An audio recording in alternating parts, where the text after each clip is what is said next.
মানুষ যত প্রকার জ্ঞান লাভ করিয়াছে সবই মন হইতে।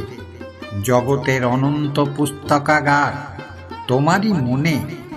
বহির্জগৎ কেবল তোমার নিজ মনকে অধ্যয়ন করিবার উত্তেজক কারণ, উপলক্ষ মাত্র। প্রত্যেক দাস জাতির মূল পাপ হচ্ছে ঈর্ষা। আবার এই ঈর্ষা, দেশ ও সহযোগিতার অভাবই এই দাসত্বকে চিরস্থায়ী করে রাখে। ভারতের বাইরে না এলে আমার এই মন্তব্যের মর্ম বুঝবে না। ভায়া, সব যায়, ওই পোড়া হিংসেটা যায় না। আমাদের ভিতরও খুব আছে। আমাদের জাতের ওইটে দোষ, খালি পরনিন্দা আর পরশ্রী কাতরতা। হাম বড়া, আর কেউ বড় হবে না। ঈশ্বর ব্যতীত জীবনের উচ্চতর লক্ষ্য আর কি হইতে পারে? ঈশ্বর স্বয়ং মানুষের সর্বোচ্চ লক্ষ্য।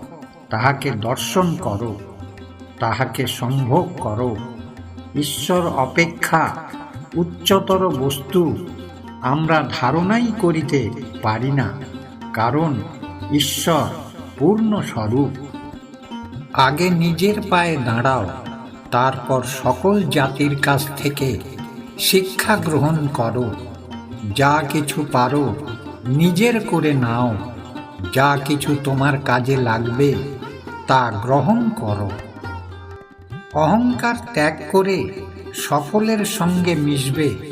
বালকের সারল্য ও গাম্ভীর্য, শীতভাব একসঙ্গে মেশাও। সম্প্রদায় বুদ্ধি ত্যাগ করবে। বৃথা তর্ককে মহাপাপ জ্ঞানে ত্যাগ করবে। টাকা, মান, বিদ্যা কিছুই না। একমাত্র ভালোবাসা নামক মন্ত্রশক্তির জোরে সব কিছুকে জয় করা যায়। দৃঢ় চরিত্র বলে বলীয়ান হয়ে সব বাধাকে অতিক্রম করে বজ্রদৃঢ় প্রাচীরের ভেতর দিয়ে পথ তৈরি করে নিতে হবে।